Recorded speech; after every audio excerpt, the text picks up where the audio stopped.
lost their lives, including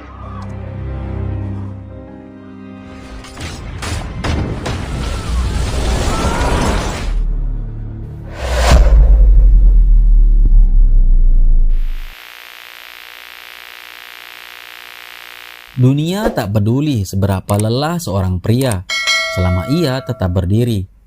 Ia bangun setiap pagi memikul beban yang tak terlihat demi orang-orang yang bahkan tak tahu betapa kerasnya ia bertahan. Setiap hari ia berjalan di atas luka, menahan beban yang tak pernah benar-benar ringan demi orang-orang yang dia cintai.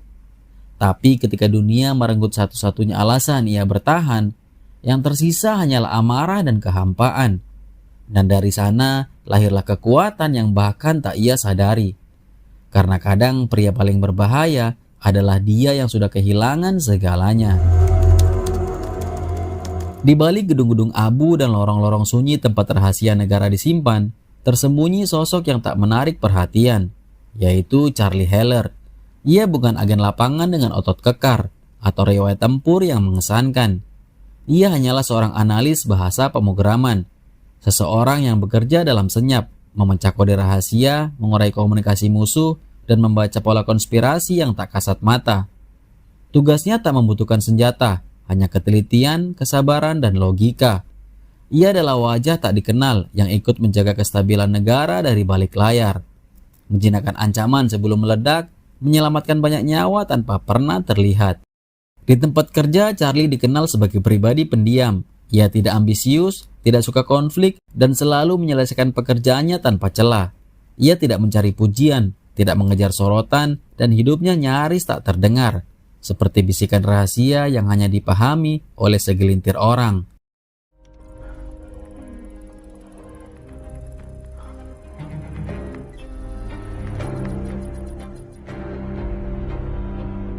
Tapi di balik dunia kerja yang dingin dan penuh rahasia itu, Charlie menyimpan sisi lain. Di rumah, ia adalah sosok yang hangat. Ia bukan pria romantis yang pandai merangkai kata, tapi selalu hadir dengan tindakan yang sederhana dan berarti, seperti menyeduh kopi sebelum istrinya pergi. Rumah adalah pelariannya, satu-satunya tempat di mana dunia terasa masuk akal. Bagi Charlie, keluarga bukan hanya prioritas, itu adalah tujuan. Ia menjauh dari kekacauan dunia intelijen agar rumah kecilnya tetap suci. Ia percaya selama batas itu dijaga, semuanya akan baik-baik saja. Tapi ia lupa bahwa di dunia yang penuh rahasia, tidak ada yang benar-benar aman. Bahkan orang yang paling bersih pun bisa diseret oleh noda yang tidak mereka buat.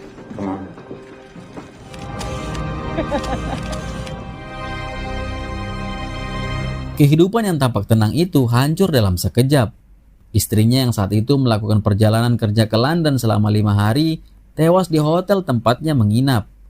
Serangan mendadak oleh kelompok teroris mengubah hotel itu menjadi medan kekacauan. Sang istri sempat disandra sebelum akhirnya ditembak mati, menjadi salah satu korban dari tragedi yang mengguncang dunia. Berita itu menghantam Charlie tanpa ampun. Dunia yang ia kenal, rumah yang ia jaga dengan sepenuh hati runtuh begitu saja. Ia bahkan belum sempat mengucapkan selamat tinggal. Ia bahkan masih mengingat hari saat sang istri berpamitan, mengajaknya untuk ikut. Tapi ia menolak karena ada pekerjaan yang belum selesai. Penyesalan itu kini menggantung berat mengendap dalam dada.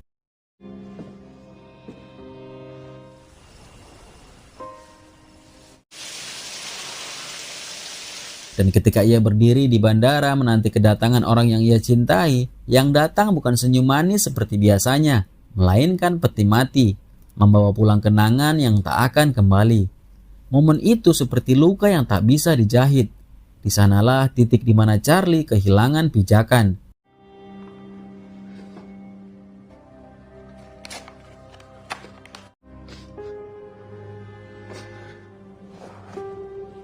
Dalam kabut duka, Charlie mencoba mencari kejelasan. Ia bertanya kepada atasannya, Deputi Moore, yang saat itu didampingi oleh tangan kanannya bernama Caleb. Tapi yang ia dapat hanyalah jawaban normatif, dangkal dan menyesakan. Ia mempertanyakan sistem pengawasan di kota sebesar London, kota yang dijaga ribuan kamera dan teknologi mutakhir. Bagaimana mungkin dalam dunia yang serba termonitor tidak ada satupun jejak yang jelas? Tidak ada informasi tentang pelaku, tidak ada penjelasan tentang apa yang sebenarnya terjadi. Namun bukannya mendapatkan kejelasan, ia justru diminta untuk pulang dan menenangkan diri. Seolah-olah semuanya bisa diselesaikan dengan istirahat. Padahal yang sedang terjadi adalah kehilangan yang tak bisa dipulihkan dan pertanyaan yang tak bisa diabaikan. Di titik inilah kesedihan mulai berubah bentuk. Dari kehilangan menjadi kecurigaan, dan dari kecurigaan menjadi dorongan untuk menggali kebenaran sendirian, dengan resiko yang belum ia bayangkan sebelumnya.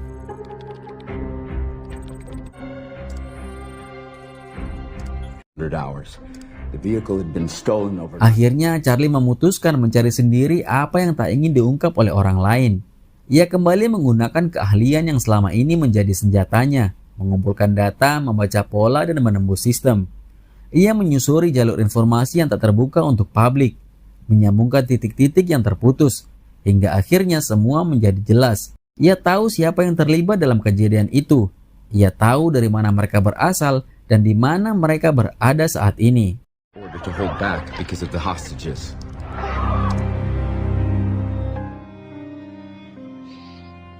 I processed all the CCTV, cell phones. This is Horst Schiller, the interface between bad state actors and terrorist entities. Dengan bukti lengkap, ia kembali ke Moore dan Caleb. Ia menjelaskan semuanya, data, pola, identitas pelaku. Tapi seperti sebelumnya, penjelasan panjang lebar itu seakan tak ada gunanya. Wajah mereka datar, jawaban mereka tetap sama. Tak ada tanggapan yang sepadan dengan bobot informasi yang ia bawa. Tidak ada rencana, tidak ada tindakan, hanya pengalihan dan penolakan. Mereka memperlakukan kejadian itu seperti insiden biasa, seolah bukan hal besar, seolah tidak ada yang perlu ditindaklanjuti.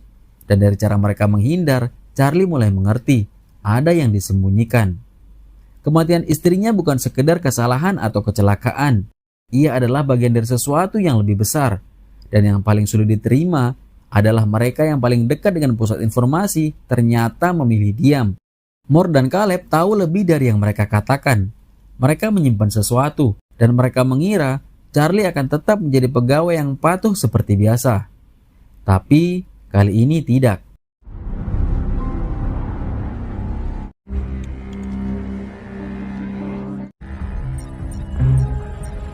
Diam-diam Charlie menyusup lebih ke dalam sistem. Ia mengakses file yang tidak mudah dibuka, menyusun bukti-bukti dari setiap operasi gelap yang pernah disetujui oleh Moore. Operasi yang tidak tercatat secara resmi, baik di dalam negeri maupun luar negeri. Semua dijalankan demi keuntungan pribadi, bukan kepentingan negara. Setelah mengumpulkan semuanya, Charlie tidak datang untuk meminta bantuan. Ia tidak minta para pelaku diburu. Kepercayaannya pada sistem itu sudah hilang. Ia hanya mengajukan satu hal, yaitu dilatih. Karena dia ingin memburu mereka sendiri dan membunuh penembak istrinya dengan tangannya sendiri. Moore sempat menolak, tapi ancaman yang Charlie siapkan terlalu besar. Ia telah mengatur agar semua bukti kejahatannya otomatis tersebar ke ketiga jurnalis investigasi ternama, dan dalam 24 jam akan terilis ke publik secara otomatis. Kali ini tidak ada ruang tawar. Akhirnya Moore pun setuju. Ia menunjuk Kolonel Henderson, anggota senior yang biasa menangani pelatihan untuk operasi tak resmi. Tanpa banyak penjelasan, perintah pun dijalankan. I want to kill them myself. You could beat a 90-year-old nun in an arm wrestle. Charlie pun bersiap. Kali ini bukan sebagai analis di balik meja, tapi sebagai seseorang yang tahu siapa yang harus ia kejar dan kenapa ia harus menyelesaikannya sendiri. Charlie akhirnya mendapatkan pelatihan yang ia butuhkan. Ia dilatih menembak, merakit bom, hingga mengasah kemampuan dasar lainnya. Namun lebih dari sekedar keterampilan teknis, Henderson juga melatih mentalnya. Ia paham bahwa menarik pelatuk senjata bukan sekedar soal teknik, tapi soal keteguhan hati dan keberanian yang teruji. Take it. Point it at my chest. Come on. Look at me. Come on, Charlie. You can't do what I do no matter how much I train you. I'm sorry. You won't even remember which end of the gun. Sementara itu, Moore tidak tinggal diam. Sambil berpura-pura membiarkan Charlie menjalankan permainannya, ia diam-diam menyelidiki. Semua tempat yang terkait dengan Charlie diperiksa, termasuk tempat tinggal dan ruang kerjanya. Ia bahkan menyewa tim IT independen dari luar untuk memastikan apakah ancaman Charlie benar adanya atau sekedar gertakan.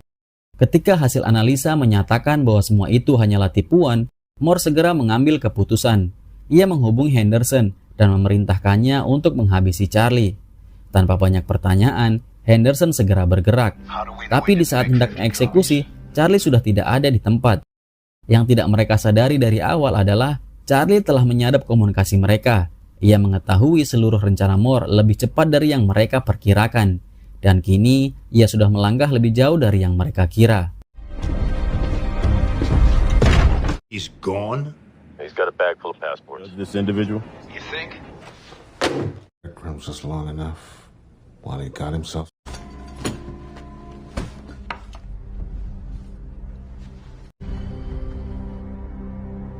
Tujuan pertamanya adalah Paris. Di sanalah satu nama yang muncul dalam daftar Charlie berada, yaitu Gretchen Frank.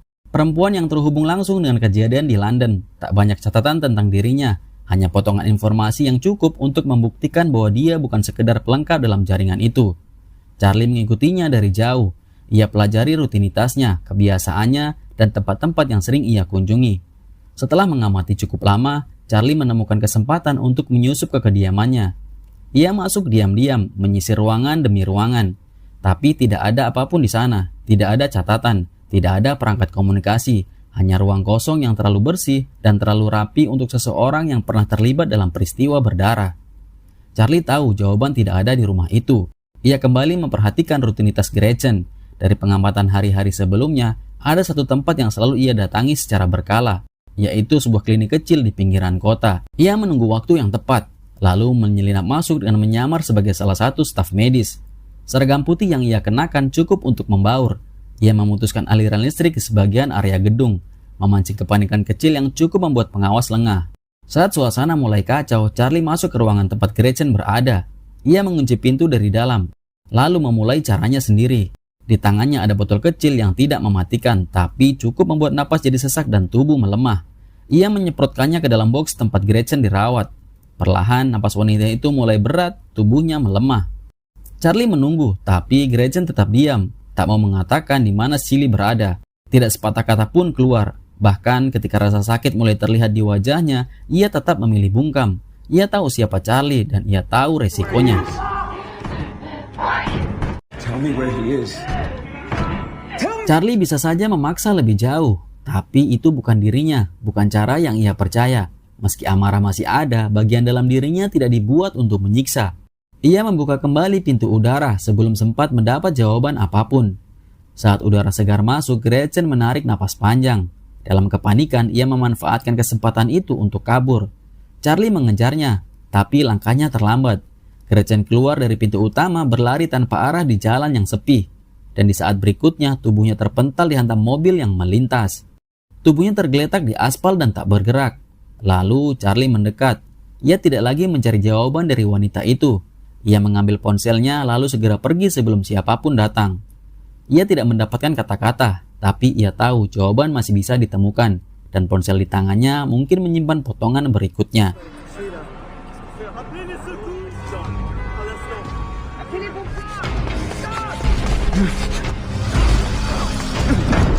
Setelah meninggalkan Paris, Charlie melanjutkan perjalanannya ke Marseille.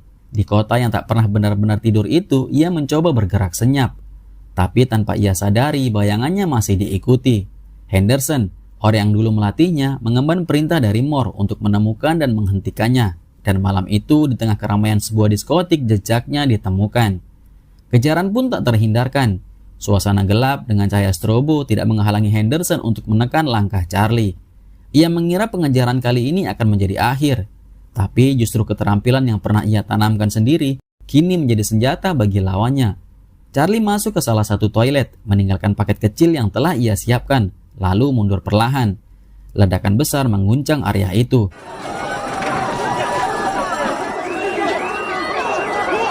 Di tengah hiruk-pikuk orang yang berlarian, Charlie menyelinap keluar. Sekali lagi, ia berhasil lolos.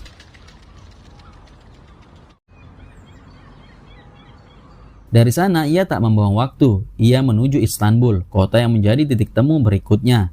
Di sana, ia bertemu dengan seseorang yang selama ini hanya ia kenal lewat jaringan yang terenskripsi. Kode namanya Inquiline. Ternyata ia seorang wanita. Suaminya dulu aset CIA mantan KGB, yang tewas dengan cara yang mencurigakan. Sejak saat itu, ia melanjutkan apa yang ditinggalkan oleh suaminya, menggali, mencatat, dan memukar orang-orang yang bekerja dalam bayangan. I don't know. Charlie diterima di rumahnya. Di sana mereka mulai merancang langkah berikutnya. Dengan data yang dimiliki Inquiline dan kemampuan analisis Charlie, mereka melacak keberadaan Lawrence Ellis, salah satu dari pihak yang terlibat langsung dalam jaringan yang sama. Mereka mempelajari kebiasaannya, pola harian, dan celah-celah yang bisa dimanfaatkan. So probably hotter climate. It's sunrise. A reflection. Girlfriend maybe. There she is. Setelah semua informasi terkumpul, Charlie segera terbang ke Spanyol. Di sana, Lawrence diketahui berada sementara waktu. Inquiline memantau dari kejauhan, memastikan tak ada gangguan yang datang tiba-tiba. Charlie mulai mengamati targetnya. Di tempat pengintaian, ia bisa melihat Ellis menjalani kebiasaannya setiap malam. Berenang di kolam kaca yang tergantung di sisi bangunan tinggi. Ia bisa saja menembaknya langsung dari tempat ia berdiri. Tapi ia tahu keterampilan menembaknya belum bisa diandalkan untuk jarak sejauh itu. Maka, ia memilih cara lain. Ia mulai menyusun rencana untuk menjatuhkan Ellis tanpa suara. Kolam kaca itu adalah titik paling lemah. Dengan alat memicu tekanan yang bisa dikendalikan dari jarak jauh, Charlie hanya perlu satu tembakan tepat. Bukan ke tubuh tapi ke struktur kacanya. Setelah memastikan semua peralatan siap, ia memeriksa ulang posisinya. Karena malam itu rencana akan dijalankan.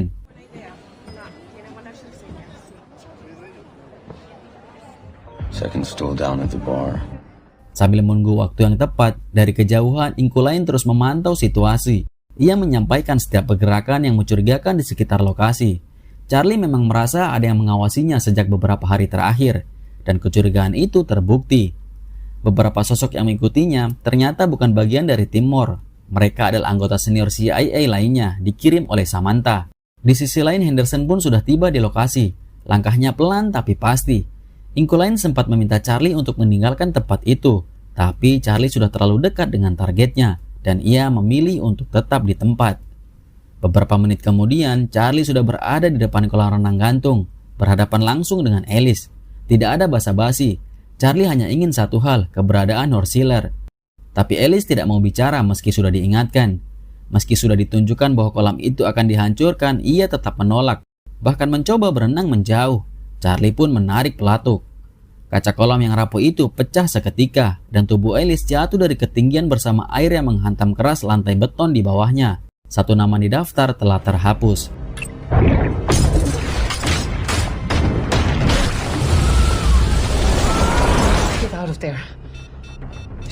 Dari kejauhan, Inquiline langsung memperingatkan Henderson sudah mendekat. Charlie pun segera meninggalkan lokasi, tapi Henderson mengejarnya.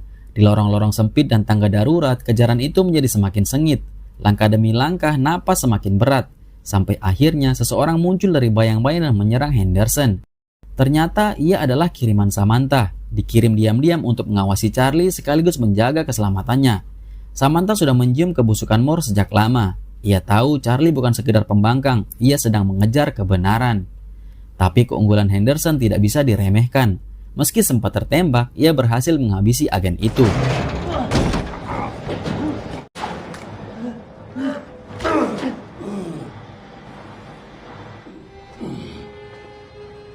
Sementara itu, di kantor pusat CIA, Samantha memanggil Moore ke ruangannya.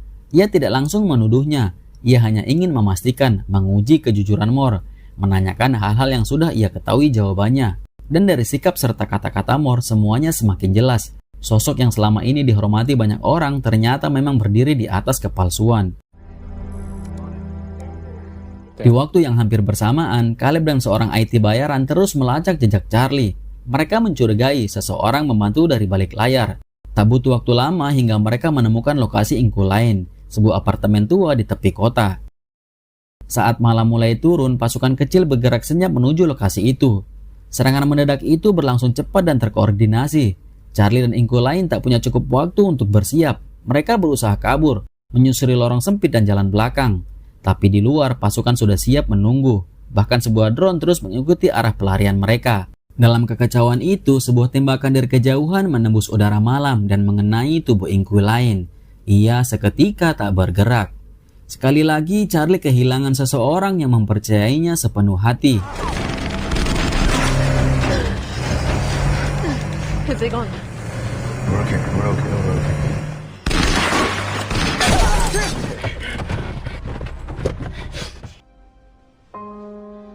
Tapi ia tahu misi belum selesai. Kesedihannya hanya bisa disimpan dalam diam. Tujuan berikutnya adalah Rumania. Di sana seseorang bernama Miska telah menunggu.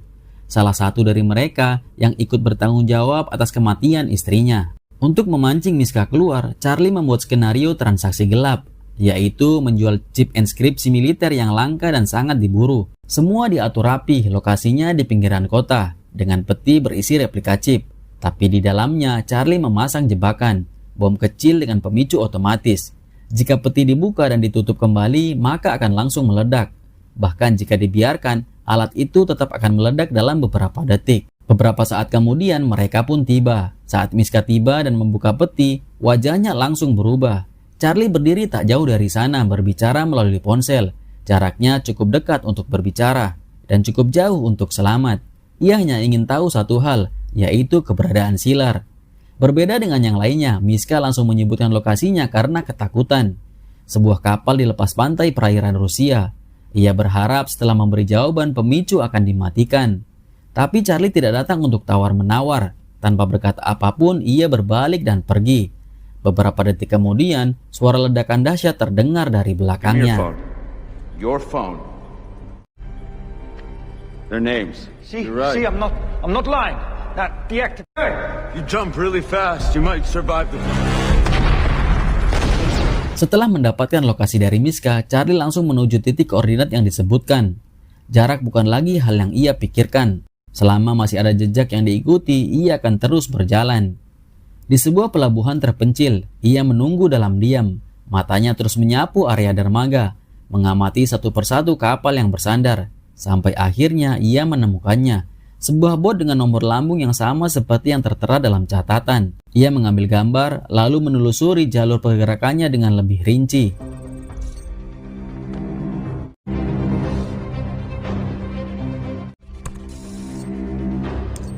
Keesokan harinya, Charlie lebih mendekat. Ia mencoba mencari informasi dari salah satu kru yang terlihat berada di sekitar kapal. Tapi pertanyaannya tidak dijawab. Hanya tatapan singkat yang segera berubah menjadi gerakan tubuh mencurigakan. Begitu Charlie pergi, pria itu langsung menelpon seseorang. Dan dari kejauhan, Charlie memperhatikan mereka. Tapi belum sempat ia bergerak lebih jauh, sesuatu menghantam kepalanya dari belakang. Pandangannya gelap seketika.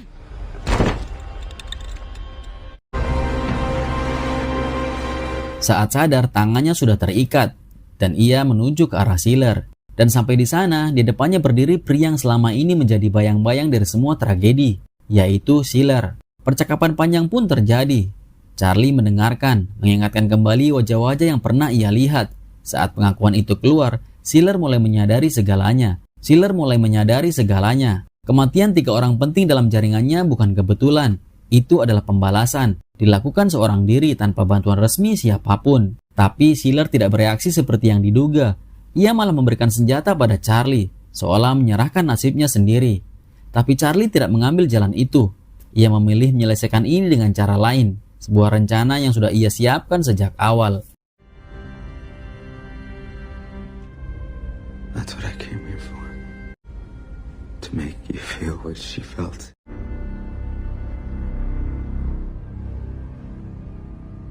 Saat mereka masih berbicara, kapal mereka perlahan mulai bergeser dari jalur semula.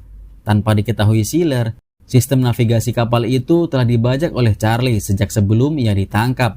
Kapal itu kini sedang bergerak ke arah perairan Finlandia. Dan saat koordinat mencapai titik yang direncanakan, pasukan Angkatan Laut Finlandia dan Interpol muncul di radar. Mereka telah menerima sinyal dan bukti-bukti dari Charlie. Semua dikirim secara otomatis dari sistem yang ia tanam sejak awal penyusupan. Siller pun ditangkap, tanpa peluru, tanpa kekerasan. Ia akan menghabiskan sisa hidupnya dalam penjara, menghadapi hari-hari panjang yang sunyi, terkurung oleh kesalahan dan pengkhianatan yang ia buat sendiri.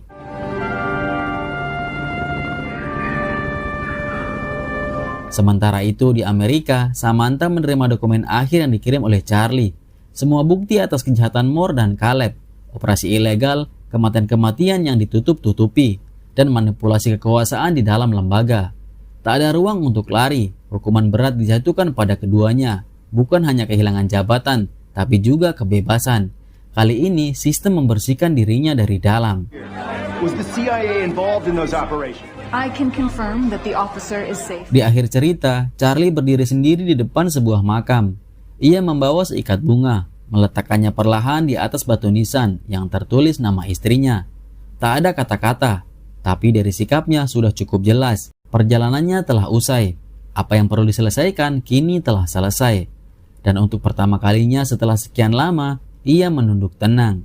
Film pun tamat.